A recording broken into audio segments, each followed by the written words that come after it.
¿Cuántas veces no les pasó que en clase veían ciertas cosas y en el examen, mangos? Venían cosas totalmente distintas. A mí, en lo personal, me frustraba y me tenía hasta el copete estudiar mucho sobre un tema para que a la hora del examen no venía nada de lo que había estudiado y para molarla, lo que sí me sabía venía mucho más difícil. Muchos de mis maestros se enojaban e incluso nos reclamaban. Pues ¿qué pasó, muchachos? Son los mismos ejercicios que vimos. Nomás le cambié unas cosillas para que no fuera igual. Pero esas cosillas que normalmente le cambiaban a los exámenes eran cosas que ni habíamos visto o de plano eran muy diferentes. Y puede que uno u otro de mis colegas me la quiera hacer de tos y me diga: oye, Mau, ¿pero es el chiste de los exámenes? Ver si se les quedó lo que vimos en clase y lo pueden aplicar. Pero antes de que sigas, dame chance y déjame te explico algo. Los exámenes, si evalúan realmente aquello visto en clase, pueden dar valiosa información acerca del desempeño de nuestros alumnos en un determinado momento. Pero, y esto pasa con frecuencia, si los exámenes incluyen contenido nuevo o actividades muy distintas a las vistas en clase, es poco probable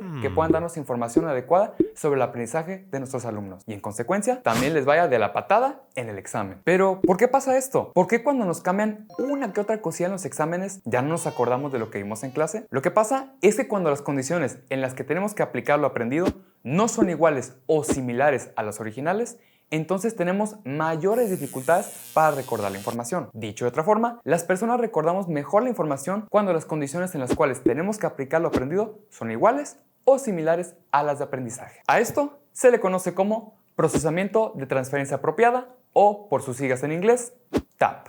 Veamos un ejemplo. Imagina que te explican cómo sacar el área de un triángulo. Te ponen varios ejercicios donde aparecen las medidas del triángulo y te piden calcular el área. Pero en el examen te topas con un textote que dice que Juanito compró un terreno en Gualahuises, pero que una parte se la va a regalar a su mamá y que el calcules el área del terreno que le queda. En ese momento, Cell sintió el verdadero terror.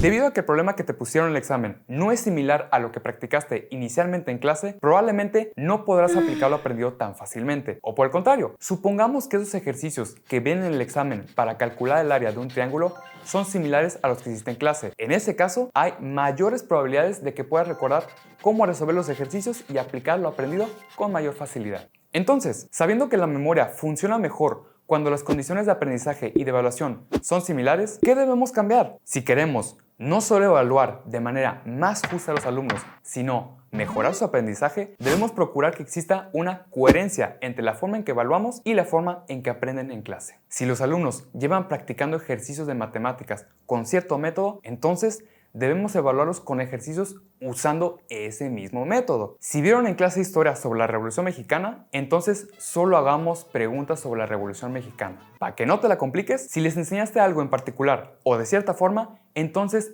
evalúen el examen eso mismo que viste en clase o de esa misma manera. Antes de que te vayas, si te gustó este video, no olvides dejarme un like, compartir y suscribirte al canal. Mi nombre es Mau y nos vemos en otro video de Docencia Informada.